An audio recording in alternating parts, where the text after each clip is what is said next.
नमस्कार दोस्तों, आप सभी का स्वागत है अपने YouTube channel Kumar ji current GS पर। फ्रेंड्स, आज के इस वीडियो में मैं आप लोगों के लिए इंडियन पॉलिटी से जुड़ी टॉप 70 MCQ प्रश्न उत्तर लेकर आया हूं। दोस्तों, ये सारे प्रश्न अति महत्वपूर्ण हैं और सभी एग्जाम के लिए इम्पोर्टेंट भी, इसलिए इन सभी क्वेश्चन को लास्ट तक ध्यान से पढ़ना। साथ ही फ्रेंड्स, वीडियो खत्म होने के बाद अंत में कमेंट बॉक्स में जरूर बताना कि आपने 70 में से कितने प्रश्नों के उत्तर सही सही दिए हैं। तो चलिए फ्रेंड्स, देरी न करते हुए इस वीडियो को शुरू करते हैं। पहला प्रश्न है, राज्यसभा का सदस्य बनने के लिए न्यूनतम आयु कितनी है? सही आंसर है ऑप्शन सी 30 वर्ष, जबकि लोकसभा का सदस्य बनने के लिए 25 वर्ष की आवश्यकता होती है। अगला प्रश्न, संविधान के किस अनुच्छेद के अंतर्गत धन विधेयक को परिभाषित किया गया है? राइट आंसर है ऑप्शन बी अनुच्छेद 110। अनुच्छेद 110 के अंतर्गत धन विधेयक को परिभाषित किया गया है। नेक्स्ट प्रश्न, भारत का प्रधानमंत्री बनने के लिए न्यूनतम आयु कितने वर्ष है? सही उत्तर है ऑप्शन ए 25 वर्ष। भारत का प्रधानमंत्री बनने के लिए 25 वर्ष रखा गया है, ये आपको याद रखना है। नेक्स्ट प्रश्न, राज्यसभा का सभापति कौन होता है? सही उत्तर है ऑप्शन ए उपराष्ट्रपति। राज्यसभा का सभापति उपराष्ट्रपति होता है। अगला क्वेश्चन कर लेते हैं। पांचवा प्रश्न है, भारत के राष्ट्रपति को उसके पद से हटाने का अधिकार किसे प्राप्त है? सही ऑप्शन है ऑप्शन डी संसद को।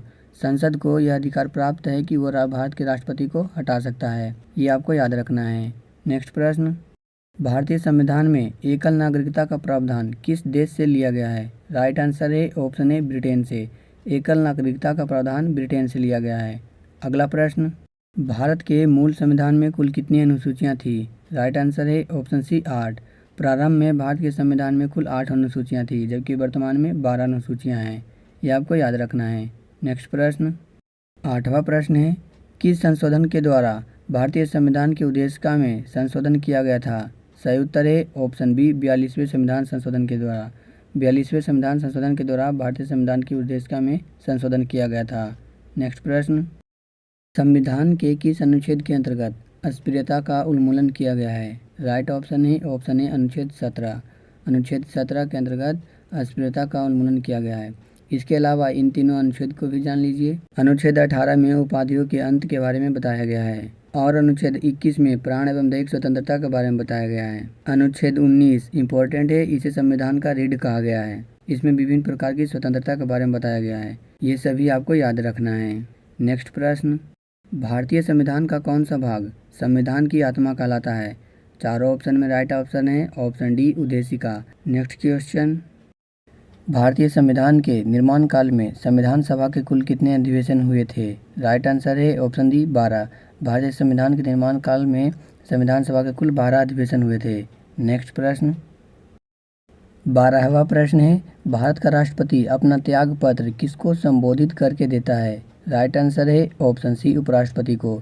भारत का राष्ट्रपति अपना त्याग पत्र उपराष्ट्रपति को देता है। अगला प्रश्न, सर्वोच्च न्यायालय के न्यायाधीशों की नियुक्ति किसके द्वारा की जाती है? सही ऑप्शन है ऑप्शन डी राष्ट्रपति के द्वारा। सर्वोच्च न्यायालय के न्यायाधीशों की नियुक्ति राष्ट्रपति के द्वारा की जाती है। नेक्स्ट प्रश्न, केंद्र सरकार का प्रमुख कौन होता है? सही ऑप्शन है ऑप्शन सी प्रधानमंत्री। केंद्र सरकार का प्रमुख प्रधानमंत्री होता है। नेक्स्ट क्वेश्चन कर लेते हैं। 15वां प्रश्न है, संसदीय व्यवस्था में शून्यकाल किस देश की देन है? सही आंसर है ऑप्शन ए भारत। संसदीय व्यवस्था में शून्यकाल भारत की देन है। उम्मीद है फ्रेंड्स कि आपको वीडियो अच्छा लग रहा होगा, और अच्छा लग रहा होगा तो आप जरूर सब्सक्राइब करिएगा। नेक्स्ट प्रश्न कर लेते हैं। संविधान के किस अनुच्छेद में मंत्रिमंडल शब्द का प्रयोग किया गया है? सही उत्तर है ऑप्शन बी अनुच्छेद 352। अनुच्छेद 352 में मंत्रिमंडल शब्द का प्रयोग किया गया है। नेक्स्ट प्रश्न, लोकसभा की वर्तमान सदस्य संख्या कितनी है? राइट आंसर है ऑप्शन सी 545। लोकसभा की वर्तमान सदस्य की संख्या 545 है। अगला प्रश्न, भारत का सर्वोच्च विधि अधिकारी कौन होता है? सही आंसर है ऑप्शन बी भारत का महान्यायवादी। भारत का महान्यायवादी भारत का सर्वोच्च विधि अधिकारी होता है। नेक्स्ट प्रश्न, संसद के किस सदन का अध्यक्ष उसका सदस्य नहीं होता? राइट आंसर है ऑप्शन ए राज्यसभा का। राज्यसभा का अध्यक्ष उसी सदन का सदस्य नहीं होता, जबकि लोकसभा में उसी सदन का सदस्य उसका अध्यक्ष बन सकता है। नेक्स्ट प्रश्न, लोकसभा में सदस्य की अधिकतम संख्या कितनी हो सकती है? राइट आंसर है ऑप्शन डी 552। 552 सदस्य लोकसभा में अधिकतम संख्या हो सकती है। नेक्स्ट प्रश्न, भारतीय संविधान में मूल कर्तव्यों का प्रावधान किस देश के संविधान से प्रेरित है? राइट आंसर है ऑप्शन बी रूस। रूस के संविधान से प्रेरित है। नेक्स्ट प्रश्न, लोकसभा चुनाव में निर्वाचित होने के लिए किसी व्यक्ति की न्यूनतम आयु कितनी निर्धारित की गई है? सही आंसर है ऑप्शन सी 25 वर्ष। लोकसभा चुनाव में निर्वाचित होने के लिए 25 वर्ष की आयु निर्धारित की गई है। अगला प्रश्न, भारत का संविधान कब स्वीकार किया गया था? सही ऑप्शन है 26 नवंबर 1949 को। 26 नवंबर 1949 को भारत का संविधान स्वीकार किया गया था। नेक्स्ट प्रश्न, 24वां प्रश्न है, सदन की कार्यवाही का प्रथम घंटा क्या कहलाता है? सही उत्तर है ऑप्शन सी प्रश्नकाल। प्रथम घंटा प्रश्नकाल कहलाता है। नेक्स्ट क्वेश्चन, संविधान सभा का स्थायी अध्यक्ष किसे चुना गया था? राइट आंसर है option B doctor Rajendra Prasad. Doctor Rajendra Prasad को संविधान सभा का स्थायी अध्यक्ष चुना गया था। अगला प्रश्न इम्पोर्टेंट है फ्रेंड्स, मूल संविधान में कुल कितने अनुच्छेद और कितनी अनुसूचियाँ थी? सही आंसर है ऑप्शन है 395 अनुच्छेद और 8 अनुसूचियाँ। ये आपको याद रखना है। नेक्स्ट प्रश्न, अनुच्छेद 61 के अंतर्गत राष्ट्रपति पर महाभियोग संसद के किस सदन द्वारा प्रारंभ किया जा सकता है? सही उत्तर है ऑप्शन ए संसद के किसी भी सदन द्वारा। संसद के किसी भी सदन द्वारा राष्ट्रपति पर महाभियोग उठाया जा सकता है। देखिए फ्रेंड्स, ये सारे प्रश्न इंपॉर्टेंट और अच्छे लेवल का है, इसलिए इन सभी प्रश्न उत्तर को आप अच्छे से ध्यान से याद कर लीजिए। अगर आप 2-3 बार वीडियो देखेंगे तो ये सारे प्रश्न आपको याद हो जाएगा। अगला प्रश्न, राज्य के नीति निर्देशक सिद्धांतों में कौन सा अनुच्छेद अंतर्राष्ट्रीय शांति और सुरक्षा के संवर्धन से संबंधित है? सही उत्तर है ऑप्शन डी अनुच्छेद 51। अनुच्छेद 51 शांति और संवर्धन से संबंधित है। अगला प्रश्न, भारतीय संविधान किस प्रकार की नागरिकता प्रदान करता है? सही उत्तर है ऑप्शन सी एकल नागरिकता। हम केवल देश के नागरिक हैं, राज्य के नागरिक नहीं हैं, बल्कि राज्य के निवासी हैं। इसीलिए इस प्रश्न का सही उत्तर होगा ऑप्शन सी एकल नागरिकता। अगला प्रश्न, भारत के राष्ट्रपति को उसके कार्यकाल की समाप्ति से पूर्व किस प्रकार पद से हटाया जा सकता है? सही उत्तर होगा ऑप्शन बी महाभियोग के द्वारा। महाभियोग के द्वारा राष्ट्रपति को उसके कार्यकाल की समाप्ति से पूर्व पद से हटाया जा सकता है। नेक्स्ट प्रश्न इम्पोर्टेंट है फ्रेंड्स, प्रधानमंत्री की नियुक्ति किसके द्वारा की जाती है? सही उत्तर है ऑप्शन ए राष्ट्रपति के द्वारा। राष्ट्रपति के द्वारा प्रधानमंत्री की नियुक्ति की जाती है। दोस्तों, आपके लिए इसी प्रकार के इंपॉर्टेंट टॉपिक से जुड़ी इंपॉर्टेंट प्रश्न उत्तर के वीडियो इस चैनल पर लाते रहते हैं, जिसे पढ़कर आप अपनी तैयारी को और मजबूत बना सकते हैं। साथ ही इन सभी वीडियो को रिवीजन के रूप में भी प्रयोग कर सकते हैं। आप तक इसी प्रकार के इंपॉर्टेंट टॉपिक से जुड़ी वीडियो पहुँचाते रहेंगे, इसके लिए चैनल को सब्सक्राइब जरूर कर लीजिएगा। नेक्स्ट क्वेश्चन कर लेते हैं, किस सदन की अध्यक्षता ऐसे व्यक्ति द्वारा की जाती है जो उस सदन का सदस्य नहीं होता? सही आंसर है ऑप्शन बी राज्यसभा। राज्यसभा सदन की अध्यक्षता ऐसे व्यक्ति द्वारा की जाती है जो सदन का सदस्य नहीं होता है। नेक्स्ट प्रश्न, वित्त आयोग की नियुक्ति कौन करता है? राइट आंसर है ऑप्शन डी राष्ट्रपति। वित्त आयोग की नियुक्ति राष्ट्रपति करता है। अगला प्रश्न, लोकसभा और राज्यसभा का संयुक्त अधिवेशन किसके द्वारा आहत किया जाता है? राइट आंसर है ऑप्शन बी राष्ट्रपति के द्वारा। राष्ट्रपति के द्वारा लोकसभा और राज्यसभा का संयुक्त अधिवेशन आहत किया जाता है। नेक्स्ट प्रश्न, सर्वोच्च न्यायालय के न्यायाधीश को उसके पद से हटाने का अधिकार किसे प्राप्त है? सही उत्तर है ऑप्शन बी राष्ट्रपति को। राष्ट्रपति को सर्वोच्च न्यायालय के न्यायाधीश को उसके पद से हटाने का अधिकार प्राप्त है। अगला प्रश्न, भारतीय संविधान का कौन सा अनुच्छेद राष्ट्रपति पद के लिए पुनः निर्वाचित की पात्रता निर्धारित करता है? राइट आंसर है ऑप्शन ए अनुच्छेद 57। अनुच्छेद 57 राष्ट्रपति पद के लिए पुनः निर्वाचित करने की अनुमति देता है। नेक्स्ट प्रश्न, भारत के राष्ट्रपति के चुनाव में उत्पन्न विवाद का निपटारा कौन करता है? का राइट ऑप्शन होगा ऑप्शन ए सर्वोच्च न्यायालय। राष्ट्रपति के निर्वाचन में उत्पन्न विवाद को सर्वोच्च न्यायालय निपटारा करता है। अगला प्रश्न, भारतीय संविधान के किस अनुच्छेद में वाक एवं अभिव्यक्ति की स्वतंत्रता के मूल अधिकार का प्रावधान किया गया है? सही उत्तर है ऑप्शन सी अनुच्छेद 19 में। ऐसा प्रावधान अनुच्छेद 19 में किया गया है। अगला प्रश्न कर लेते हैं, भारतीय संविधान के किस भाग में मौलिक कर्तव्य है? सही आंसर है ऑप्शन डी भाग 4 के ए में। भाग 4 के ए में भारतीय संविधान के मौलिक कर्तव्य हैं। नेक्स्ट प्रश्न, व्यक्तिगत स्वतंत्रता के अधिकार के लिए कौन सी याचिका दायर की जाती है? सही आंसर है ऑप्शन ए बंदी प्रत्याशीकरण। बंदी प्रत्याशीकरण व्यक्तिगत स्वतंत्रता के अधिकार के लिए याचिका दायर की जाती है। नेक्स्ट प्रश्न, मौलिक अधिकार का संरक्षक कौन है? सही आंसर है ऑप्शन बी न्यायपालिका। न्यायपालिका मौलिक अधिकारों का संरक्षक है। अगला प्रश्न, भारतीय संविधान सभा के संवैधानिक सलाहकार कौन थे? राइट आंसर है option A sir B N Rau भारतीय संविधान सभा के संवैधानिक सलाहकार थे। नेक्स्ट क्वेश्चन, भारतीय संविधान में मौलिक कर्तव्य का विचार किस देश के संविधान से लिया गया है? राइट आंसर है ऑप्शन सी, रूस के संविधान से। नेक्स्ट क्वेश्चन, भारतीय संविधान का कौन सा अनुच्छेद विधि के समग्र समानता के अधिकार से संबंधित है? सही आंसर है ऑप्शन डी, अनुच्छेद 14। अनुच्छेद 14 भारतीय संविधान के विधि के समग्र समानता के अधिकार से संबंधित है। नेक्स्ट प्रश्न, भारत के बाहर लगातार कितने वर्षों तक रहने पर भारतीय नागरिकता समाप्त कर दी जाएगी? राइट आंसर है ऑप्शन सी, 7 वर्ष। 7 वर्ष तक भारत से बाहर रहने पर नागरिकता समाप्त कर दी जाती है। नेक्स्ट प्रश्न, इम्पोर्टेंट प्रश्न है, एग्जाम में कई बार पूछा जा चुका है। भाषाई आधार पर भारत में सर्वप्रथम किस राज्य का गठन किया गया था? राइट आंसर है ऑप्शन ए, आंध्र प्रदेश का। आंध्र प्रदेश का भाषाई आधार पर भारत में सर्वप्रथम गठन किया गया था। अगला प्रश्न, संविधान के प्रथम अनुच्छेद के अनुसार भारत होगा, चारों ऑप्शन में राइट ऑप्शन है ऑप्शन बी, राज्यों का संघ।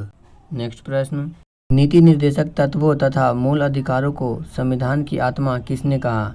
सही आंसर है ऑप्शन बी, ग्रीनविल ऑस्टिन ने। ग्रीनविल ऑस्टिन ने नीति निर्देशक तत्व तथा मूल अधिकारों को संविधान की आत्मा कहा था। नेक्स्ट प्रश्न, भारतीय संविधान में किस प्रकार की शासन प्रणाली की व्यवस्था की गई है?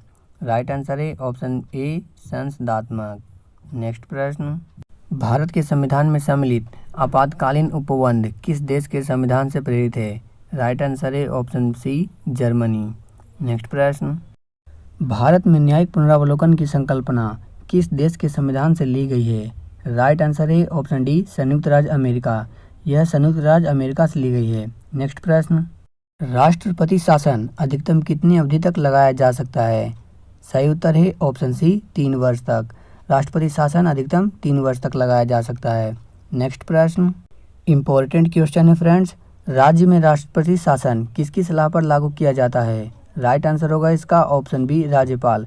राज्य में राज्यपाल की सलाह पर राष्ट्रपति शासन लागू किया जाता है।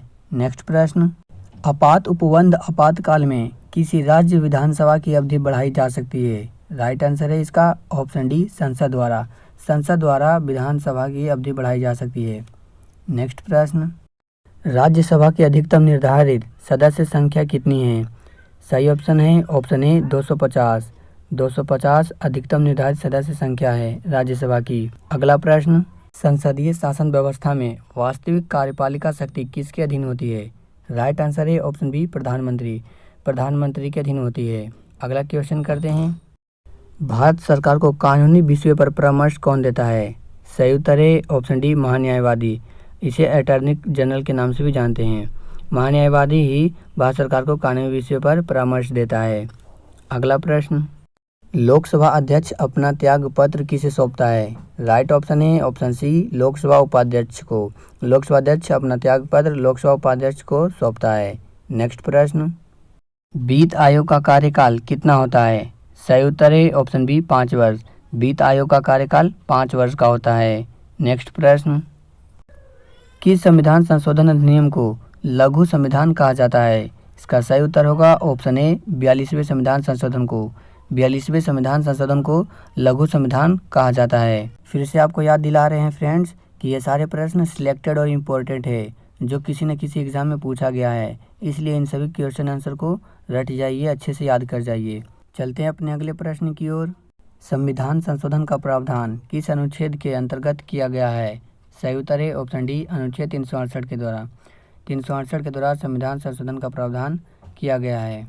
नेक्स्ट प्रश्न, राज्य मानवाधिकार आयोग का अध्यक्ष कौन होता है? इसका सही उत्तर है ऑप्शन बी, उच्च न्यायालय का सेवानिवृत्त मुख्य न्यायाधीश। नेक्स्ट प्रश्न, भारत के मुख्य चुनाव आयुक्त किसके द्वारा नियुक्त किए जाता है? राइट आंसर है ऑप्शन ए, राष्ट्रपति के द्वारा। मुख्य चुनाव आयुक्त राष्ट्रपति के द्वारा नियुक्त किया जाता है। अपना अगला प्रश्न इम्पोर्टेंट है फ्रेंड्स, कई बार एग्जाम में पूछा जा चुका है। भारत के मुख्य निर्वाचन आयुक्त की पदावधि क्या है? राइट आंसर है ऑप्शन सी, 6 वर्ष या 65 वर्ष की आयु। अगला प्रश्न, नीति आयोग का अध्यक्ष कौन होता है? राइट आंसर है ऑप्शन डी, प्रधानमंत्री। प्रधानमंत्री नीति आयोग का अध्यक्ष होता है। अपना नेक्स्ट प्रश्न, भारत की संचित निधि में से राज्यों के राजस्व में सहायता अनुदान कौन विनियमित करता है? राइट आंसर है इसका ऑप्शन बी, वित्त आयोग। वित्त आयोग विनियमित करता है? नेक्स्ट प्रश्न, वित्त आयोग का कार्यकाल कितना होता है? इसका सही ऑप्शन है ऑप्शन सी 5 वर्ष। वित्त आयोग का कार्यकाल 5 वर्ष का होता है। अपना अगला प्रश्न, भारतीय संविधान में संवैधानिक संशोधन का प्रावधान किस देश से लिया गया है? इसका राइट आंसर है ऑप्शन ए दक्षिण अफ्रीका। दक्षिण अफ्रीका से लिया गया है। अगला प्रश्न, भारतीय संविधान में 9वीं अनुसूची कब जोड़ी गई?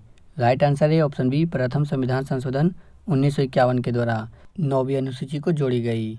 अपना अगला प्रश्न, लास्ट क्वेश्चन है, दिल्ली राष्ट्रीय राजधानी क्षेत्र किस संविधान संशोधन द्वारा बना?